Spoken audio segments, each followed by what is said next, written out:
tem alguém que não ouviu nenhuma aula, hoje é a 7ª e última aula. Acho que tocou a campainha ali, viu? Que agora tem campainha. Não é um caminhão. A última aula, irmãos, as 6 últimas aulas que nós demos hoje, é a última do Vencendo o Ambiente de Queda.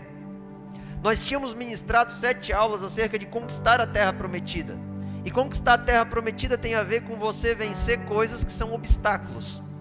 Aquelas coisas que te travam de fluir. Eu passei 7/4 falando só sobre isso. Antes disso, eu falei sobre 7/4 só sobre dinheiro. Antes disso, eu falei em 7 quarta-feiras só sobre bênçãos e maldições. Então, se você tiver alguma dúvida, eu tenho certeza que lá na playlist do YouTube, quando você ouvir, é gratuito. Você pode entrar lá, você pode beber de todas as aulas. E eu tenho certeza que aquelas palavras vão te libertar. Porque se a palavra de Deus não te libertar, não tem nada que te liberte. Amém? Mas eu tenho certeza que ela vai te libertar. Sabe, quando chega um problema na tua frente, ou quando tu senta na frente de alguém, seja novo, seja velho, né? Seja que nem o Alan, que não tem barba, ou que nem o Gelson, que tem a barba branca da experiência, né? O Vander está no meio termo, e o Rafa está já na corrida também, mas vamos deixar isso de lado.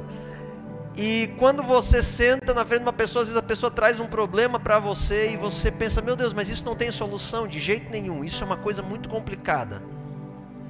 Só que tem solução, irmãos. Sabe, um dia eu estava sentado e eu falei, Senhor, como que eu vou aconselhar? Como que eu vou ter discernimento? Porque cada pessoa tem um problema, cada problema é muito profundo, é uma vida inteira construída. E o Senhor falou uma coisa para mim que eu achei muito forte aquele dia.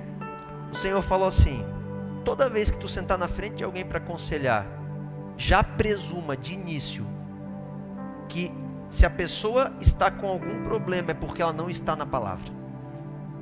Então a minha base é essa. Eu posso conversar contigo 10 horas, mas às 10 horas eu só vou tentar uma coisa, descobrir que parte da tua vida não está alinhada com a palavra de Deus. Porque a palavra de Deus, a Bíblia diz em João 8,32 que ela te liberta. Conhecereis a verdade vos libertará. Você só é cativo enquanto você não conhece a verdade. Quando você conhece a verdade, você se liberta. Por exemplo, muitas pessoas passaram na sua infância um abandono. E talvez aquele abandono foi um abandono intencional até da pessoa. Só que quando acessa a verdade, que talvez nem consiga mais acessar a verdade nessa vida, vai ter que ser pela fé, descobre que ela foi abandonada porque quem a abandonou não tinha condição emocional para cuidar dela, não tinha uma condição emocional para poder suportar a criação de um filho. E aí essa criança cresce cativa de um monte de sentimentos e raivas e angústia, porque ela não consegue acessar a verdade, e vai ser muito terrível. Sabe, Paul Washer tem uma frase que eu acho muito incrível, que ele fala assim, 5 minutos no céu bastará para nós termos um profundo arrependimento de não termos feito mais, e chorarmos muito. A Bíblia diz que no céu será enxugada as nossas lágrimas. Pode ter certeza que quando você entrar, você vai chorar, porque você vai ver o poder que você tinha, você vai ver a glória de Deus que estava disponível para você, você vai ver a vida triunfante que você podia ter na terra e o lugar que você podia ter no céu. Porque não te engane, quando você cruzar a linha de chegada, ou a linha do final, melhor dizendo, você vai colher no céu o que tu plantou na terra. E isso é uma advertência, porque eu estou falando sobre vencer o ambiente de queda, que é os ambientes que podem te destruir. Só que isso é um aviso que eu estou dando para você. Aquilo que tu planta na terra, a Bíblia diz que tu colhe 30, 60 e 100 vezes mais. Mas aquilo que você colhe no céu, a Bíblia diz que nem olho viu, nem ouvido ouviu, nem subiu o coração do homem. Então o que nós vamos colher no céu é muito maior, a natureza é potencializada. Agora o problema é que quando você perceber que se você tivesse investido nessa moeda celestial aqui, no momento que você entrasse no céu, essa moeda valeria infinitamente mais do que o valor na terra. Sabe, quem trabalha com finanças sabe, às vezes você investe em dólar, daqui a pouco acontece alguma coisa, o dólar sobe e tu ficou milionário. Tu investe, sei lá, em outras moedas, talvez criptografadas, tem por aí, os investidores sabem. Você investe, de repente, aquela moeda levantou, enriqueceu. Com o céu, a diferença é que o céu é seguro, é um investimento que você não tem como mensurar. Por que assim? Eu não sei, eu só sei que Adão perdeu a conexão com o céu, e nós perdemos o senso do céu, e Jesus reestabeleceu o senso do céu. Agora, dentro dessa perspectiva, você precisa compreender que tudo que tu planta nessa vida tem que ser muito além dessa vida, amém? Tudo que tu quer conquistar, você precisa ter uma cosmovisão correta. Você não vive para essa vida. Quando você entender isso, você vai triunfar, você vai avançar. Sabe, não é o teu emprego, não é o teu trabalho, não é a tua família, é o propósito de Deus que está correndo sobre toda a terra. Eu não sei se tu sabe, mas o teu calendário é antes de Cristo e depois de Cristo. As datas são marcadas pelos propósitos de Deus na terra. Então, quando você começa a largar a tua vida, quando você começa a largar os teus pensamentos terrenos e observar que existe algo no céu, na terra tu triunfa. Por quê? Porque as mágoas são deixadas de lado, o passado é deixado para o passado. Você libera, por quê? Porque a pessoa que te ofendeu ou te feriu, te ofendeu e te feriu muito menos do que tu ofende e fere a Deus todos os dias. Porque se Jesus estivesse aqui hoje, provavelmente tu ajudaria a dar açoite nele. Talvez não agora, porque o Espírito entrou dentro de ti, mas carnalmente muitos fariam isso. Principalmente aqueles que se dizem pastores e estão vendendo as bênçãos por dinheiro. Se Jesus aparecesse hoje e dissesse que eles estão errados, eles crucificariam Jesus. Eu sei, porque quando eu me levanto contra esses pastores, eles me excluem. E eu não me levanto com ira não, eu falo em amor, eu falo biblicamente. Se Jesus virou a mesa, por que tu quer levantar a mesa e vender de novo as bênçãos de Deus? Por que você quer cobrar por uma pregação? Por que tu faz do evangelho um show? Se evangelho é amor, é alcançar quem precisa, e não abrir lote de ingresso para quem pode entrar. Isso não é evangelho. Mas por quê? Porque perdeu-se a visão celestial. Então o Senhor está te desafiando a você ver que há algo a mais. E quando você vê, a tua vida muda. Porque tu vai entender que tu não entra lá se tu não tiver o caráter de Jesus. E se tu tiver o caráter de Jesus aqui na terra, todos vão confiar em ti. Irmãos, eu boto o carro na mecânica e o mecânico fala: Marco, eu vou arrumar, depois tu acerta. Eu te mando lá e tu paga. E às vezes passa um mês. Até hoje eu estou para descobrir quem que botou o vidro lá em casa e trocou a janela para pagar. Não sei se alguém pagou. Pagou, Maria? Não sei, alguém. Os caras foram lá, botaram o vidro, eu estou esperando para me cobrar. E eu vou ter que ir atrás deles. Por quê? O caráter de Cristo exala confiabilidade. O caráter de Cristo faz você ter credibilidade, faz as pessoas acreditarem e investirem em você. Amém? Glória a Deus. Então, você vai sendo transformado e avançado à medida que você é parecido com Jesus, mas para isso você tem que ver Jesus. E o meu desafio como pastor não é mais um sermão, é fazer você ver Jesus. O meu sermão tem que pintar Jesus para você e você tem que vê-lo. Amém?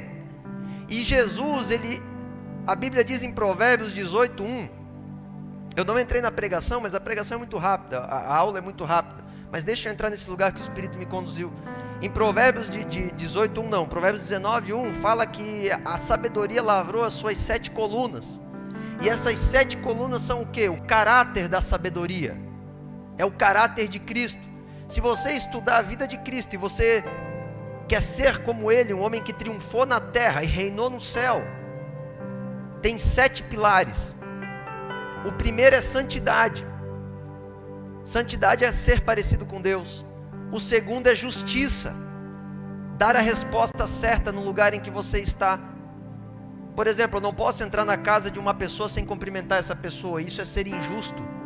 Justiça é você dar a resposta no ambiente em que você está. Eu não posso deixar um senhor de idade carregar um saco de cimento se eu tenho 30 anos. Isso é ser injusto.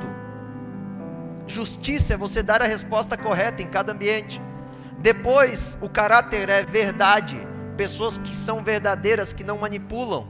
Depois, é fidelidade, pessoas que são fiéis. Depois é integridade, pessoas que são completas no seu caráter, na sua forma de agir, não são ambíguas, são retas, tanto na frente quanto por trás das pessoas.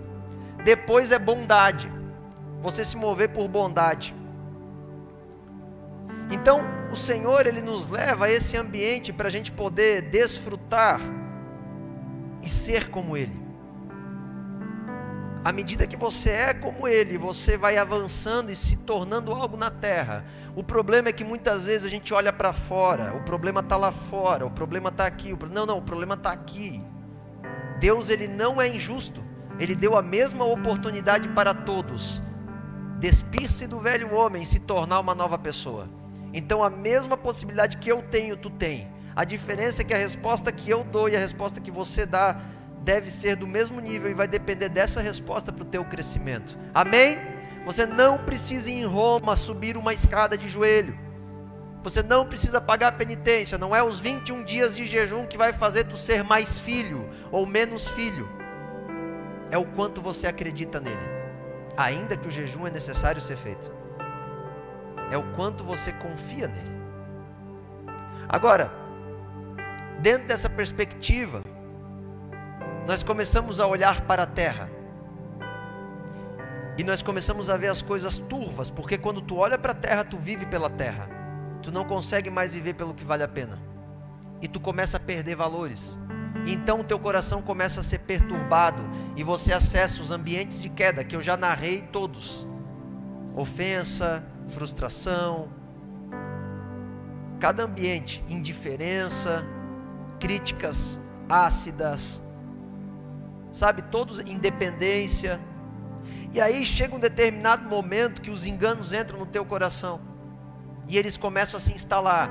E eu quero falar de 3 que são infiltrações que começam a tomar conta da tua vida e tu não vê. E eu vou tentar desenhar para ti, para se caso você tiver, tu sair, ou se você olhar para as pessoas e elas estarem lá, você retirá-las de lá, se possível, com a graça do Senhor. O primeiro, abre comigo João capítulo 14, versículo 1. João 14, 1. Diz assim: não se turbe o vosso coração, crede em Deus e também crede em mim. Amém? Aqui a Bíblia está falando para você não se perturbar. Creia no Senhor, confia verdadeiramente. O que é confiar? Confiar é quando você ouve a palavra de alguém e você vai. Se eu falo para ti assim, ó, se tu cruzar a rua tu vai morrer, porque tem um leão ali. Aí tu não cruza a rua. Tu não viu o leão ali, mas se tu tivesse ido, tu teria morrido. Mas eu acreditei na palavra da pessoa que falou. Crer é isso. Crer é quando tu pega uma palavra e tu acredita e faz. Porque tu acredita que se tu não fizer vai dar B.O. Crer é acreditar em céu e inferno, que Ele ressuscitou. Crede em mim, o Senhor Jesus falou. Agora, se você não crer, você vai começar a ficar perturbado e vai começar a olhar para a terra. E esse é o lugar de muitos. Agora presta atenção nisso, a perturbação, ela gera muitos efeitos. A perturbação, ela gera insônia. Você começa a dormir mal, ou não dormir. Sabe, perturbado, tem coisa que não está resolvida, você começa a ficar perturbado. Ela começa a gerar sentimento de desesperança.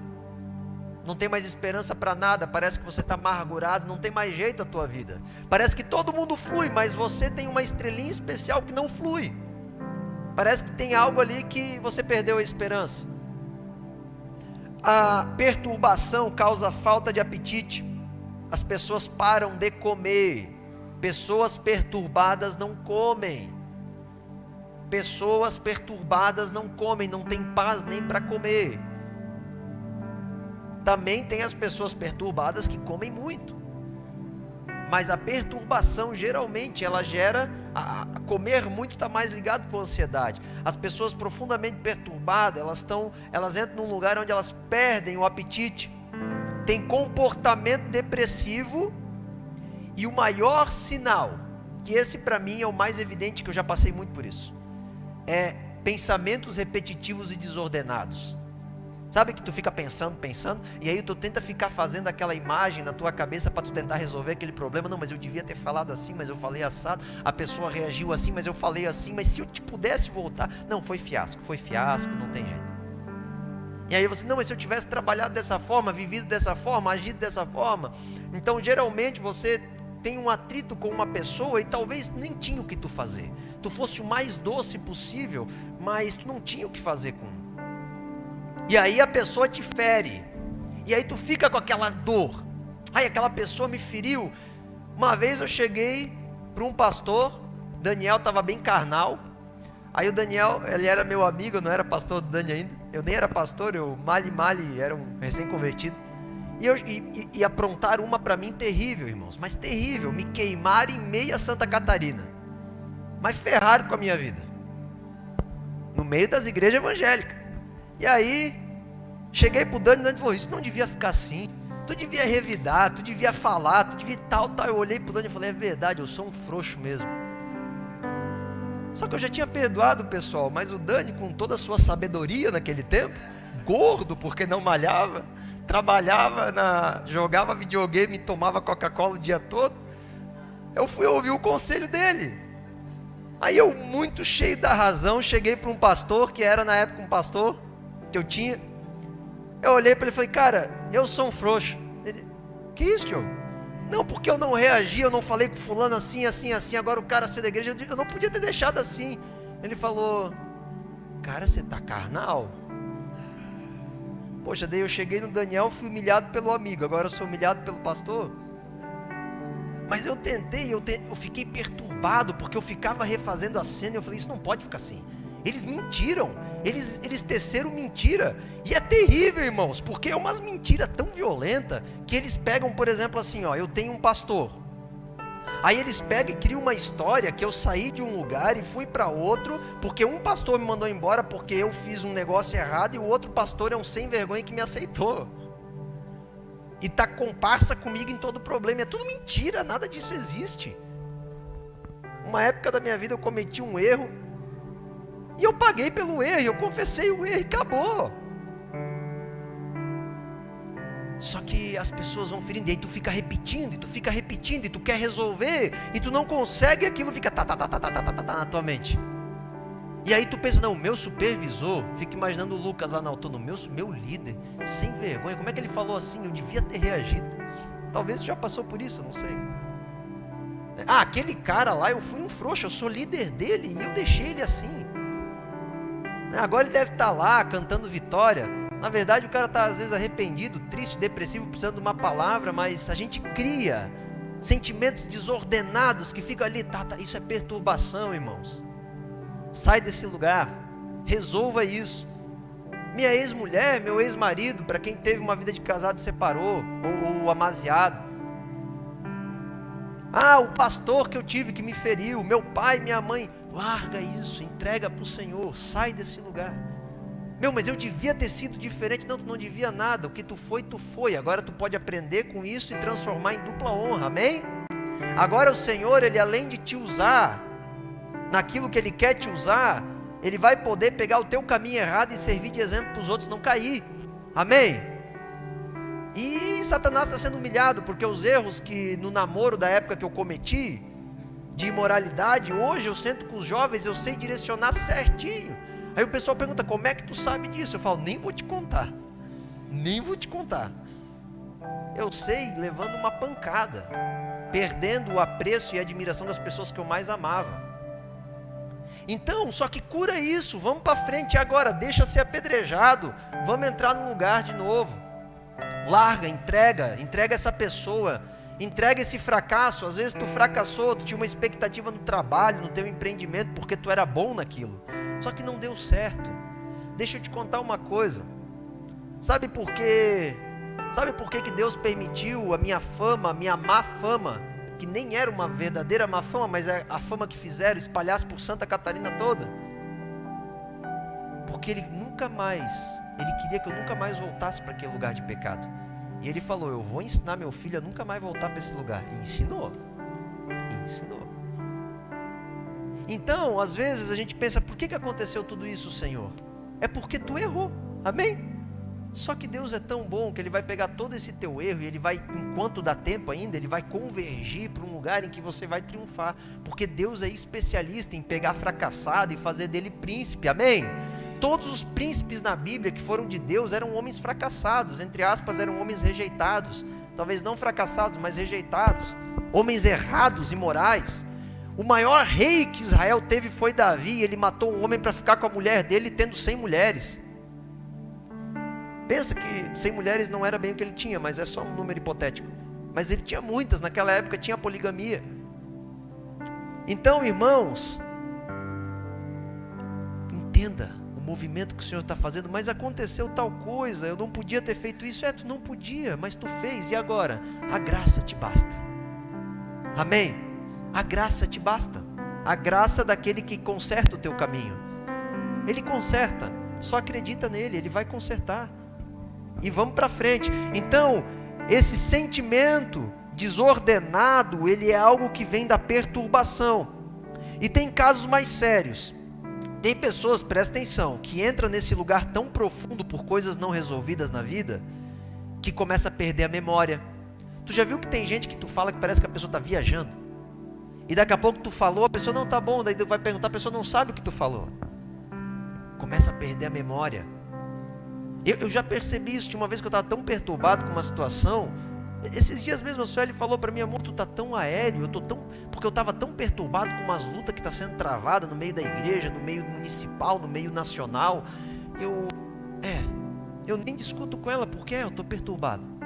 Eu preciso sair desse lugar, eu preciso descansar no Senhor, é Ele quem vai fazer.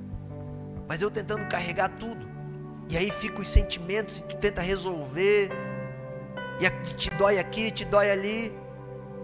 Existe um lugar aonde nós vamos descendo se a gente não sair. Muitas pessoas nesse ambiente de perturbação se tornam passivas ou agressivas. Tem aquele que tudo reage na porrada, tudo é no coice. Às vezes quando tem o pastor ou o pessoal, a igreja não. Mas quando está sozinho, dá coice em toda a família, nos mais íntimos. Ou tem aqueles que são passivos, que ficam quietos. Resolve aí. O que foi? Passividade. Tu ficou tão perturbado na tua vida que tu já não quer mais resolver. Ai, cara, nem me fala, deu. Porque tu não resolveu. A perturbação é assim, ela vai corroendo você por dentro. Abre comigo Gênesis 4:13. Tem um homem chamado Caim, bem no comecinho da Bíblia, que ele sofreu muito com isso aí. Olha o que diz. Então disse Caim ao Senhor: é maior a minha maldade que a que possa ser perdoada. O cara estava atormentado. O próprio Deus apareceu para Caim, porque a conexão não estava tão perdida com o céu ainda.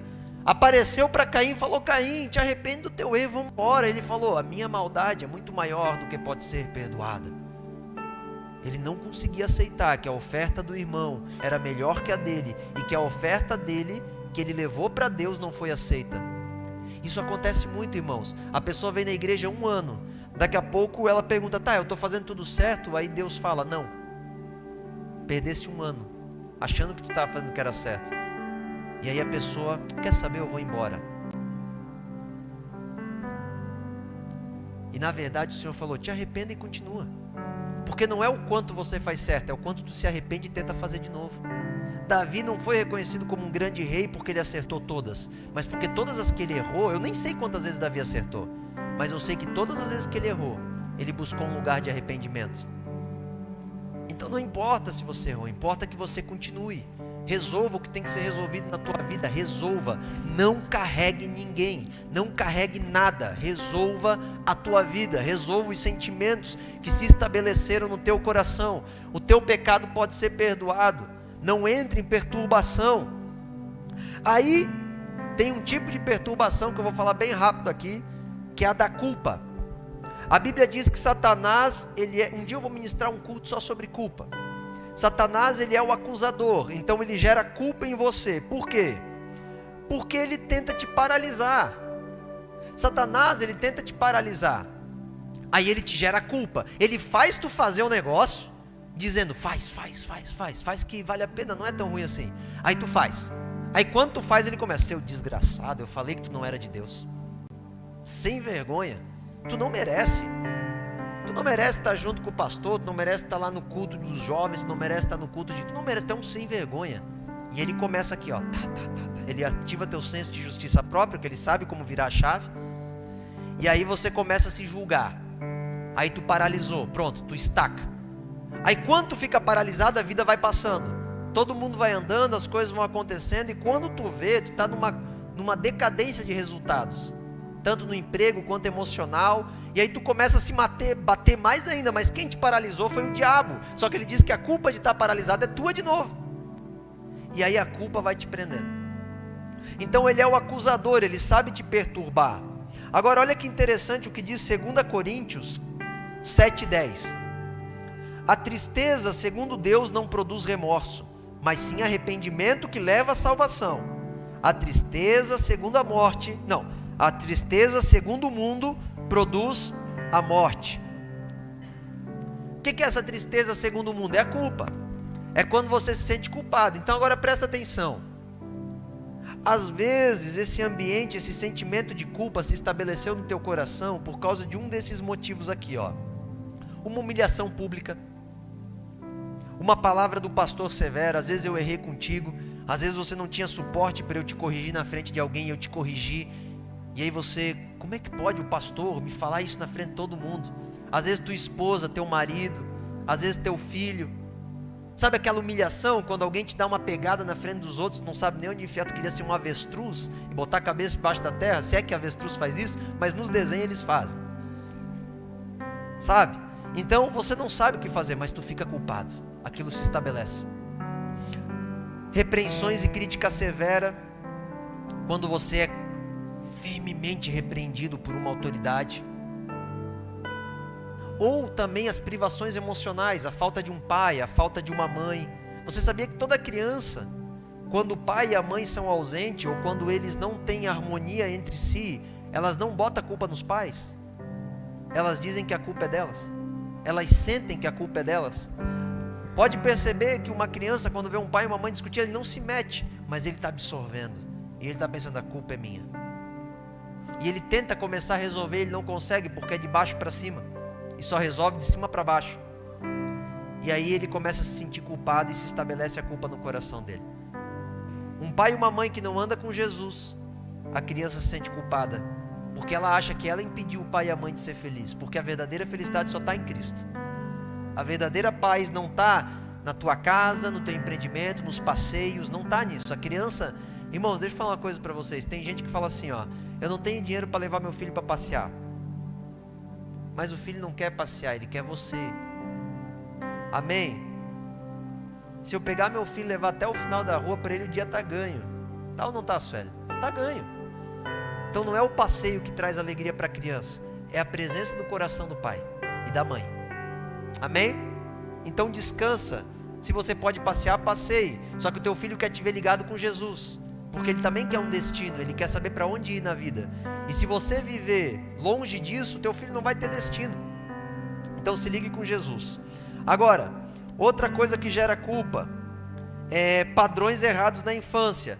Aí cresceu com um monte de porcariada ao redor, de pai e mãe que nunca entendeu nada sobre a vida, nunca sequer leu um bom livro, nunca leu a Bíblia, nunca teve uma experiência com o Espírito, e a criança nasce e cresce no meio de toda a imoralidade, prostituição, sorte de desavença, desequilíbrio emocional, os pais sempre confusos, sempre em iminência de separação ou de trocar de casa, e aí começa um monte de padrão errado. No final ela se sente o culpado dos culpados. Eu não sou ninguém, eu nunca vou poder fluir na vida. Aconteceu alguma coisa lá com o vizinho, a culpa é minha. Se eu falo alguma coisa para alguém, a pessoa ficou triste, a culpa é minha. Se eu estou num lugar de uma janta e dá um problema, a culpa é minha.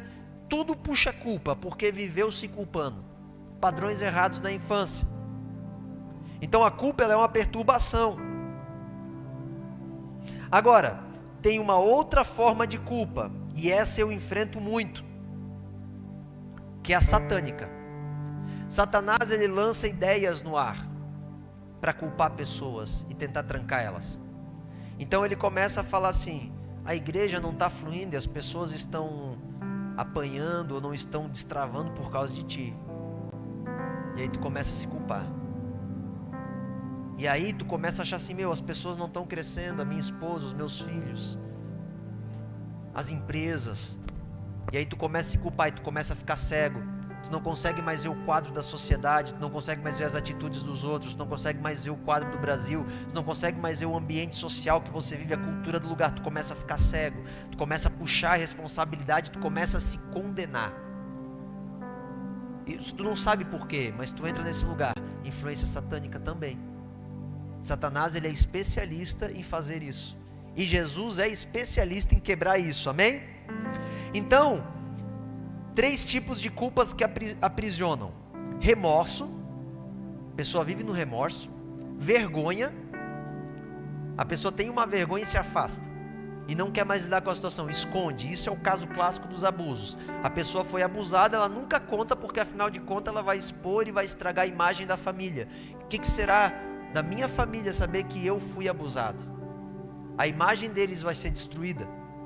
Então a vergonha faz ficar cativo. E a autocondenação. Agora, como que eu venço a culpa, pastor?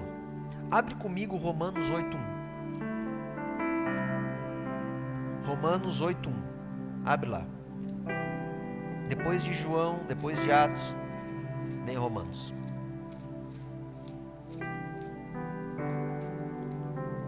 Portanto, agora nenhuma condenação há para os que estão em Cristo Jesus, que não andam segundo a carne, mas segundo o Espírito. Amém? Agora nenhuma condenação há. Presta atenção nisso. Tu tem que entender que toda essa tua culpa, ela tem que ser retirada de dentro do teu coração. Mas pastor, eu não controlo o meu sentimento. Você não, mas o teu espírito sim. Talvez o teu corpo todo não, a tua alma está cativa, a tua carne está cativa. Você pode estar adoecido, desanimado, entristecido, não sei. Mas o teu espírito vai poder te tirar desse lugar, que é a parte do teu ser que está ligada com Deus. É aquela parte assim, eu sei o que tem que fazer. E tu vai fazer. E tu vai governar a tua alma. Por quê? Porque aqueles que caminham em Cristo, Ele falou, tu não tem mais culpa. Tu não tem mais culpa. Só que agora tu tem que guiar todo o teu ser pela convicção da palavra. Não é agora, tem muita gente que se converte e começa a falar assim, eu vou fazer porque o meu coração está sentindo. A Bíblia diz que o coração do homem é corrupto e enganoso, podre, trapo de imundícia. Mas isso aqui, se tu conseguir entender isso aqui, você vai viver e avançar. E você vai sair de toda a culpa que está sobre as tuas costas. Porque tu vai perdoar quem precisa e pedir perdão para quem precisa. E a partir desse momento tu começa uma vida suave.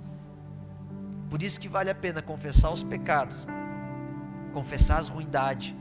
Confessar as dores e as ofensas que você sofreu e que você precisa perdoar alguém. Para que Satanás não possa botar culpa em cima de você. E aí você vai poder andar livremente. Agora, quando você se sente culpado, perturbado, você começa a perder a tua autoestima. Você começa a não se sentir mais nada. Aí é o momento que tu engorda muito. Come, engorda. Ou o momento que algumas mulheres que entram mais na linha da anorexia começam a emagrecer até quase morrer, até definhar, até ficar anêmica. Mas geralmente começa a engordar, começa a comer muito, começa a, fica tão envergonhado, se isola. Eu amo roupa preta, mas existe um tipo de veste que as pessoas que começam a ficar depressivas começam a usar, que é roupa preta. Eu amo roupa preta, é o look que eu mais amo.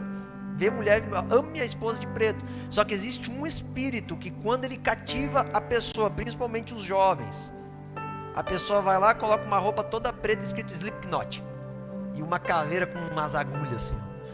E aí ela se isola no quarto e ela começa a viver um mundo de fantasia. Por quê? Porque aquela vergonha, aquela dor, aquela culpa fez ela não ter mais estima de estar no meio da sociedade. Ela se esconde, a pessoa se esconde. E aí não consegue mais andar. O problema é que antes isso acontecia muito com mulheres. Só que agora os homens estão ficando efeminados e está acontecendo isso também. Por quê? Porque a mulher, o símbolo da mulher é uma fragilidade emocional. A mulher é mais frágil. É natural, é a natureza feminina. Ao mesmo tempo em que ela é mais perspicaz, mais sagaz, ela é mais frágil. Agora, o homem, ele não é tão frágil, só que o problema é que existe uma cultura diabólica do leite de soja, que está fazendo os homens ficar tudo efeminado. É verdade, gente, mas o leite de soja é a parte física, tem a parte da alma, que é a infantilização eterna. Uma vez eu estava sentado com o Daniel e eu falei, cara, tu já viu o nível dos games?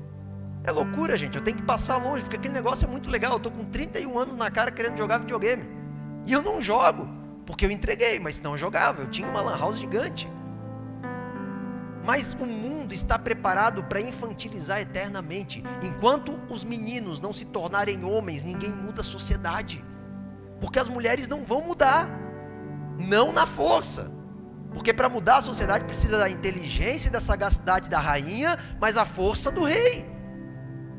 Sem força as mulheres não vão chegar em lugar nenhum. É casado. Então existe um plano diabólico aí. Só que daí toda essa deturpação, essa perturbação na sociedade, essa opressão, essa influência maligna joga os jovens para esse lugar. E aí eles se isolam. E aí eles vão se tornando cada vez mais frágeis. Parece um cristal, eles ficam até esbranquiçados. Parece porcelana, se tu encostar quebra. É aterrorizante. Fragilidade emocional. Eu sei que é difícil, eu sei que é ruim. A maioria de nós, irmãos, eu vim dessa geração, amém? Eu fui começar a ter um pouquinho mais de barba com 30 anos. Com 18 já tinha, gente. Com 17 os caras já eram barbados. Mas por quê? Por causa dessa retardação. Eu comecei a ter perfil de homem, penso eu que eu tenho hoje, né? Penso eu que eu tenho. Há quem diga que não. Mas, mesmo assim eu já sou esquisito. Eu já sou esquisito. Se pegar a geração do meu sogro, os caras eram mais parrudos, era mais, né? O Vander, olha o Vander. O Vander é um exemplo de homem. Parrudinho, bonitinho, soldador. Né? O Dani é só bombado, porque a cara é de menino. Então, gente, a gente já vence, eu estou me incluindo, amém? Só que a gente tem que vencer. Nós temos que vencer, nós temos que sair desse lugar. Agora, a autoestima, deixa eu falar para você que talvez tenha autoestima balançada. E serve para todo mundo que eu vou falar aqui. É o estudo que eu fiz acerca da autoestima que é muito importante. Como que você melhora e equilibra a tua autoestima? Primeiro, presta atenção. Viva a vontade de Deus.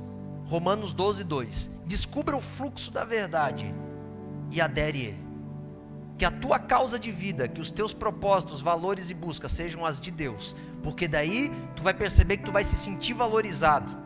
Tu vai começar a se ver com um olhar diferente, mais nobre. Segundo, faça sempre uma análise sincera de si mesmo. Romanos 12:3. Romanos 12:2 eu citei antes. Romanos 12:3. Faça sempre uma análise sincera de você mesmo. Não pense além, mas também não pense a quem. Descubra quem você é. Não tenha medo de perguntar assim, ó, cara, a minha pregação estava boa? Só que nunca pergunta para o Daniel, porque pode entrar num trauma terrível. Nunca pergunta. Um dia o Nicolas chegou, Dani, o que eu preciso fazer, cara, para aprender português? O Dani falou, cara, volta para a primeira série, porque tu não tem conhecimento nenhum. O Nicolas entrou num cativeiro, irmãos, eu tive que trabalhar 1 mês para tirar esse rapaz desse lugar. Ele queria se... Então o Dani... Cuidado, aconselhamento é comigo, amém? Ele é mestre, aconselhamento é comigo. Deixa filtrar um pouco essas informações. E aí, irmãos, então, mas não pense, só que assim, ó, por outro lado, o Dani gerou um desespero tão grande no Nicolas que ele acelerou. E ele aumentou, ele melhorou muito. O Nicolas de hoje é incomparavelmente superior intelectualmente, porque ele se entregou. Então, a verdade, pense de si mesmo, descubra o que tu é de verdade. Terceiro, perdoa. E permita-se o perdão. Perdoe a pessoa e perdoe a si mesmo. Sabe aquelas coisas ridículas que tu fez? Eu já fiz muitas, irmãos. Teve uma vez que cheguei na frente do pastor José, ele fez uma pergunta e eu respondi uma resposta tão idiota. E está gravado aquele negócio. Até hoje eu espero que aquela aula nunca vá para o ar. De uma coisa tão tosca. Eu falei, como é que pode, gente? Na igreja eu sou tão inteligente, na frente do pastor José eu sou tão idiota. Né? Na frente do nosso pastor parece que a gente vira. O bispo Nilson quando fala eu fico quietinho. Fala, pode falar, pastor, eu estou aprendendo. É idiotice que a gente faz, mas é normal, gente. Aí eu descobri que uma vez eu arrumei briga aqui na cidade de Blumenau com um prefeito, com um monte de gente. Meu, que idiota que eu fui, cara. O que eu estou fazendo? Eu sou um piá. A gente tinha igreja lá em cima, a Tati nem tinha começado a vir ainda. Ou tinha já, eu sei que a gente estava lá. E aí, não, era na garagem já. Aí depois o pessoal começou a me chamar para guerrear junto com eles, porque eles viram que eu não tinha conhecimento nenhum, mas eu tinha coragem. Amém? Então a coragem vale alguma coisa. E às vezes o que a gente precisa é isso. Então, as idiotices que tu fez, pelo menos tu foi corajoso. Passa carão, amém? E libera o teu coração. Venceu o espírito crítico e negativo. Perdoe e permita ser perdoado, 1 João 1,9. Vencer o espírito crítico e negativo, Romanos 14,1. Não seja crítico e pessimista. Busque solução, não reclamação. Amém? Não busque olhar para o problema e para os erros. Reconhece os problemas dos erros, mas fala, e agora? O que vamos fazer com isso? E vamos embora. Amém? Vamos embora. 5. Aceite os elogios. Parece que todo mundo merece elogio, menos você. Aceita o elogio. Realmente você merece uns elogios também. Às vezes não, às vezes merece. Amém? A gente precisa disso. E 6, ter amizades verdadeiras. Provérbios 18, 24. Ter amizades verdadeiras. Não adianta ter um monte de bajulador que vai concordar com tudo que tu fala. Também não adianta aquele pessoal que só te bate. Tem que ser equilibrado. Tem que ser equilibrado. Sabe, falando de novo do Daniel, quando eu vou falar com ele, e às vezes eu falo alguma coisa, eu já vejo na expressão dele. Quando ele concorda, é amém, glória a Deus, é verdade. Agora, quando eu estou falando com ele, ele fica assim, ó. Pronto, falei coisa que ele não vai concordar. E agora? Como é que eu vou sustentar a minha afirmação? Tenha pessoas sinceras com você, que te amam, que falam porque te amam. Amém? Isso vai melhorar a tua autoestima. Daqui a pouco tu vai se sentir bonito. Daqui a pouco o Vitor vai ver que ele é um negão bombado, depois de uns anos na academia, bonito, né? Porque ele teve uma amizade que falou, vai malhar, rapaz. Né? Então é isso, sabe? Tenha amizade, amém? Isso vale para todo mundo, para os líderes, para todo mundo. Glória a Deus. Então, sai da perturbação, resolva a tua vida. Sai da culpa, Jesus já justificou ela, é só tu perdoar e ser perdoado. E tua autoestima precisa ser zelada, amém? Agora já caminhando para o fim, sobre opressão. A Bíblia diz em 1 João 1, 3, 8, que Jesus destruiu as obras do maligno. Bota ali, Dani, 1 João 1, 3. Não, 1 João 3, 8, perdão. Quem pratica o pecado é do diabo, porque o diabo peca desde o princípio. Para isto o Filho de Deus se manifestou, para desfazer as boas obras. Aqui eu quero deixar uma advertência, aliás, um aviso. Quem pratica o pecado é do diabo. Aí a pessoa pratica o pecado a vida toda e chega assim, ó, mas todo mundo é filho de Deus. Mas como assim, gente? Então a Bíblia está errada, é por isso que estão querendo reescrever a Bíblia. Ela condena quem pratica o pecado, porque Deus destrói as obras das trevas e ajuda você a não ser pecador, amém? O pecado é o que? É tudo aquilo que não presta, é aquilo que está ligado com a serpente, que vai te destruir, parece que é bom, mas não é.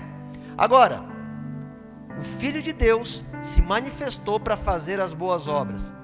Irmãos, eu só vou dar uma pincelada. Você já viu que tem ambiente que é pesado?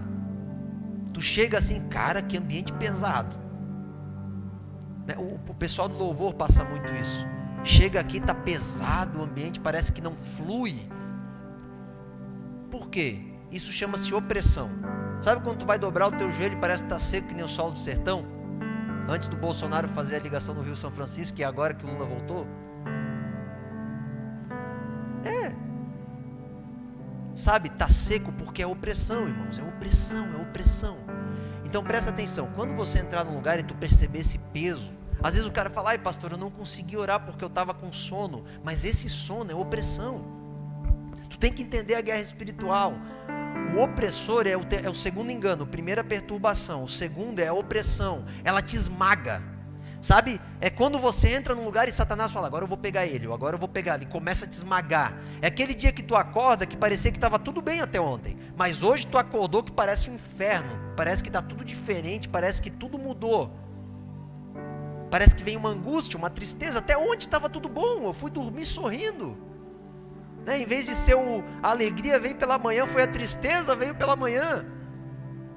Por quê? Porque opressão. Então quando você entra na casa de alguém, ou na tua casa, ou na igreja, até mesmo na igreja aqui, e começa aquele ambiente pesado, isso chama-se opressão, é obra diabólica. Mas por que essa opressão existe, pastor? Porque o Espírito Santo não pode habitar no meio. Mas por que isso acontece? Por causa do pecado. Tem muitas pessoas banhadas no pecado. Amém? Então quando você sentir essa opressão, entenda, pode ser você ou várias pessoas que estão ao teu redor que têm muito pecado. E por causa disso, no seu coração resistem à palavra de Deus. Porque pastor, irmão, sabe todo mundo que está resistindo. Só que existe algo mais sutil, que Jesus não vem, o Espírito Santo não vem com banho de glória, porque tem pessoas resistindo, quer sair rápido, não quer ouvir, não quer aceitar. Ah, faz sentido, mas quer saber, eu nem vou viver isso, não está disposto a viver. Resistência. Ou pessoas que Jesus já falou 10 vezes para fazer uma coisa e não faz. É uma resistência. Aí a opressão vem e ela começa a se instalar.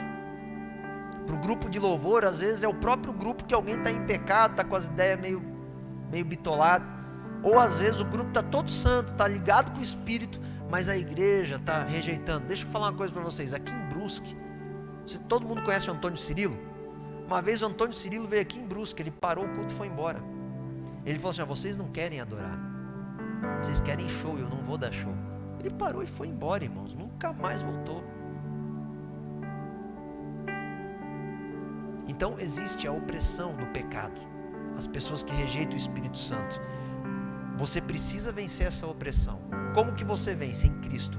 Mateus 17, 21, jejum e oração. À medida que tu confia nele, você triunfa. Por isso que eu não tenho medo. Um dia eu fui pregar numa igreja, pergunta para a Sueli, parecia um velório.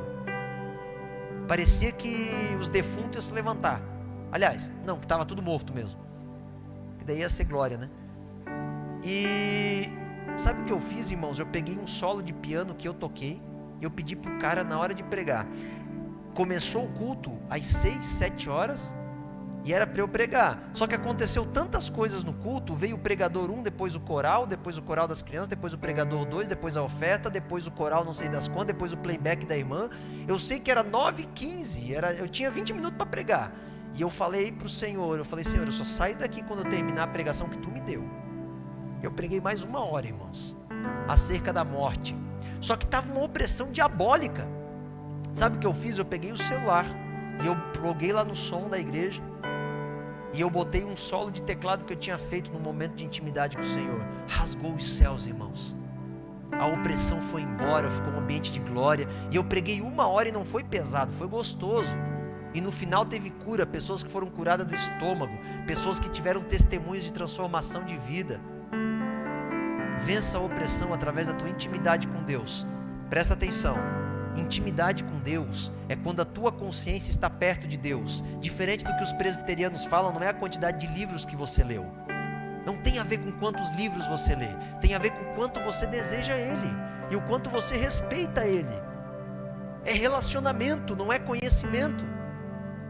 A Bíblia não fala sobre conhecimento. Quando o salmista fala: Senhor, faça-me conhecer as tuas leis, não é para conhecer as leis, é para que eu não peque contra ti. É relacionamento.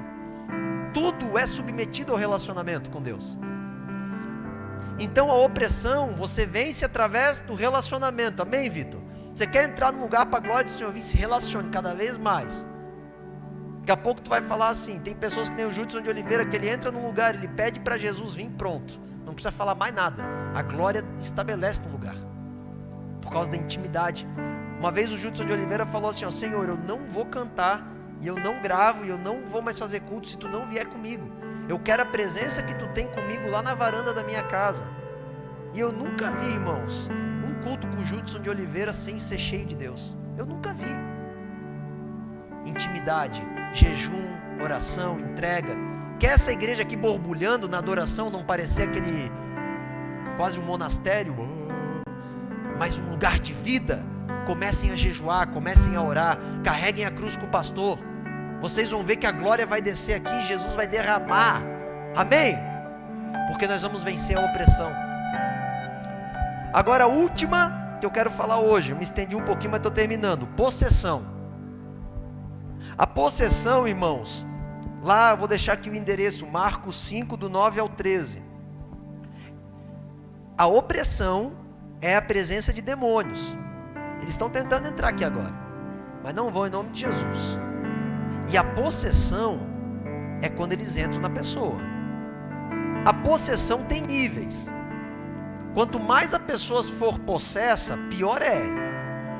A Bíblia fala sobre o gadareno que nem corrente segurava ele. Irmãos, quem está endemoniado, teve uma vez que manifestou uma mulher endemoniada, dentro da coa mesmo, que o Daniel não conseguia levantar. Tu estava ajudando, Dani? Não, tinha alguém comigo que não conseguia levantar a mulher, eu não lembro quem que era, tinha umas 2, 3 pessoas, mas ninguém levantava a mulher, porque fica pesado, porque Satanás, ele pesa, ele é um peso, Satanás é um peso. A história de Maomé diz que quando ele saiu de dentro da caverna, nenhum cavalo sustentava ele, cara, tão endemoniado que estava, porque o Senhor faz ir aos céus, ele não faz descer ao inferno. Tu desce ao inferno para pegar a chave, mas tu sobe. Então, a possessão é isso, é quando eles começam a te dominar. E as tuas... Por que uma pessoa se mata? Possessa. Existe um nível de possessão. Satanás conseguiu fazer ela acreditar tanto numa mentira, numa dor que não existe, mas que ele botou lá dentro, e ela acredita tanto, e ela sente tanto, e aquilo se torna tão real que ela não vê mais saída, e ela começa a pensar em suicídio até consumar o ato. Homicídios, que nem teve aqui em Blumenau aquela tragédia horrível. Possessão, irmãos. Não existe nada capaz de fazer uma pessoa entrar nesse lugar. Ah, mas a pessoa não tem culpa? Claro que tem. Ela que deu vazão para isso. A culpa não é só do diabo, não. Só que a questão é que as possessões, elas acontecem. Então cuidado. Eu não estou querendo ser aqui o profeta do medo. Eu só estou falando, cuidado, porque as tuas escolhas, fornicação, se tem sexo fora do casamento, é altar de demônio. Parece ser coisa religiosa, coisa de gente antiga, mas não é, porque a aliança de Deus não está ali. Aí Satanás tem brecha para entrar. É incrível, porque Satanás, antes do casamento, ele quer fazer o jovem ter relação. Depois do casamento, ele quer fazer o casal não ter. Já percebeu? Por quê? Porque ele quer dominar, e à medida que vai dando espaço, ele vai entrando. Então nós temos que entender a possessão. Primeiro começa com perturbação, depois começa com uma opressão na tua vida, e depois a possessão. E a possessão, o demônio, ele começa a ter força, e tu já não consegue mais sair, tu não consegue mais se arrepender. Tu chega para uma pessoa que está possessa e fala, se arrepende agora, perdoa quem te ofendeu. A pessoa não consegue perdoar, está possessa. A possessão é isso, Satanás, ele vai entrando e vai desenvolvendo lá dentro. Agora, como que vencer tudo isso? Estar blindado. Primeiro, tenha a palavra de Deus como escudo e guia, se relacione com ela. Segundo, embaraços e pecado, resolva. Tem coisas que são embaraço, por exemplo, ver TV errado, não, mas ver muito é um embaraço, vai te levar a um pecado. E tem os pecados, larga isso, resolva. Jejum e oração, amém? Amém? Testemunhos, testemunho da cobertura do sangue de Jesus. O que é isso? Fruto de justiça, você andar com Cristo a ponto de perceber que em ti mesmo está tendo frutos. Tem muita gente que pergunta, pastor, qual que é a certeza da salvação? Através de ti está jorrando uma fonte de águas limpas ou suja? Porque se tiver saindo de ti fontes de água suja, é porque Cristo não habita em ti, tu não está salvo. Amém? Ser cheio do Espírito Santo, busque o batismo. Quem não é batizado em língua, busque, irmãos. Parece ser a coisa mais tola do mundo, mas busque. Batismo do Espírito, toque em mim, Senhor. E o batismo em línguas, me ajude a falar em línguas, me ajude a destravar, me ajude a destravar. Línguas é espírito, não é alma. Língua não depende de um sentimento, depende de uma convicção. Só deixa fluir. Eu passo horas e horas orando em língua todos os dias. Ter uma vida cheia do Espírito e ter uma vida guiada pelo Espírito. Tem pessoas que são cheias, mas elas não dão vazão para o Espírito guiar, e aí acaba perdendo o Espírito. E busque um dom que o apóstolo Paulo ensinou, que é o de discernimento de espíritos. Discina. Fala assim, ó, Senhor, me ajuda a discernir os espíritos. Tu vai perceber quando uma pessoa mal intencionada, ou ocultista, ou macumbeira, ou satânica, ou qualquer coisa, ou manipulador entrar na tua frente, tu vai discernir e se mantenha na pureza. E você vai ver que você vai vencer tudo isso. Porque o teu propósito não vai ser contaminado. Sabe por que muitas pessoas não conseguem ver o seu propósito? Porque está muito contaminado. Se você não for puro, tu não vê a Deus. Mateus capítulo 5. Agora, se você for puro, tu vai ver a Deus e os seus propósitos. E aí tu vai encontrar sentido na tua vida. E é interessante que se você estudar filosofia com Dani, tu vai entender que a primeira prática da filosofia é pureza. Se você não for puro e descontaminado de várias sortes de pensamentos, tendências e opiniões, tu nunca descobre a verdade. Por isso que um dia eu e o Daniel tivemos que sentar e falar, filosofia e pastoreio é a mesma coisa, só que é dois nomes diferentes. Um está ligado com a eclésia e o outro está ligado com a prática da eclésia. É praticamente a mesma coisa. Se coloque de pé em nome de Jesus. Quero orar contigo.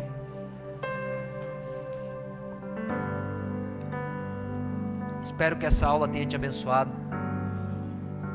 Amém? Nós terminamos vencendo o ambiente de queda. Amém? Na próxima quarta-feira nós vamos ter uma aula única. Vamos colocar uma aula bônus. Que eu vou falar sobre rebelião contra a autoridade. Eu vou falar sobre autoridade. Porque se você não entende o que é autoridade, você nunca vai fluir. Você tem que entender o que são autoridades e ambientes de autoridade. Eu vou falar sobre rebelião e apostasia, o porquê a pessoa sai da igreja, ou porquê que a pessoa morre no Senhor.